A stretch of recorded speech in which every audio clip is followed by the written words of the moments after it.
All right, tonight, stunning new details on what happened to almost $26 million in taxpayer money that was supposed to be used to build new housing for the homeless. CBS LA political reporter Tom Waite live in Thousand Oaks to show us what we've uncovered. Tom? And good evening to you, Juan. So many people might remember earlier this week, the acting U.S. attorney announced charges in his ongoing audit and investigation of where taxpayer money is going in terms of the homeless crisis. Well, we've learned new details tonight that are pretty disturbing. In fact, this hotel is at the center of it. The guy that was supposed to spend about $20-something million on this motel to rehab it, to turn it into homeless housing, well, instead of using it for that, as you can see, it's still abandoned, he used it for private jet flights and for things like VIP tickets to Coachella. This shuttered, dilapidated motel in Thousand Oaks was supposed to be transformed into permanent housing for the homeless. It was part of Governor Newsom's signature program called Project Home Key, turning old motels across the state into supportive housing for the homeless. But this project, like many others, was never completed. So what happened? Where did the money go?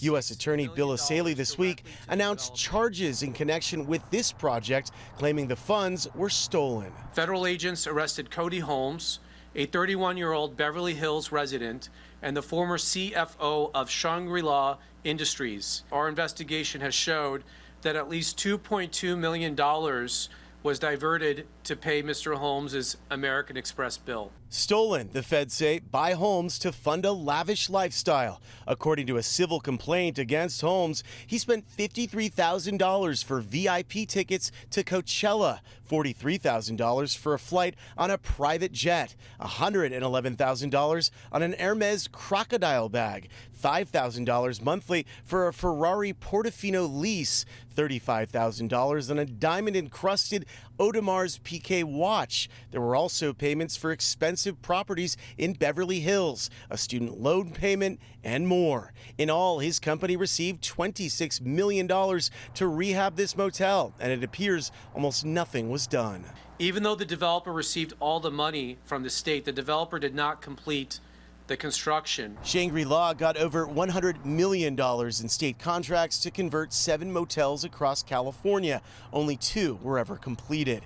In 2024, Holmes' boss filed that civil lawsuit against him for defrauding the company, which is now in bankruptcy. Federal prosecutors say California spent $24 billion in tax money on the homeless crisis, and they are just beginning to audit the programs and promise more charges if they find more fraud. The state asked for proof that the company had the financial capacity to build all the projects. In response, Holmes and Shangri-La knowingly submitted fake bank statements which claimed to show that the developer had about $160 million on deposit. So pretty intense there. The allegations against Holmes could send him to prison for 20 years if he's convicted on these charges. Reporting live in Thousand Oaks, I'm Tom Waite, CBS LA. All right, Tom, thank you.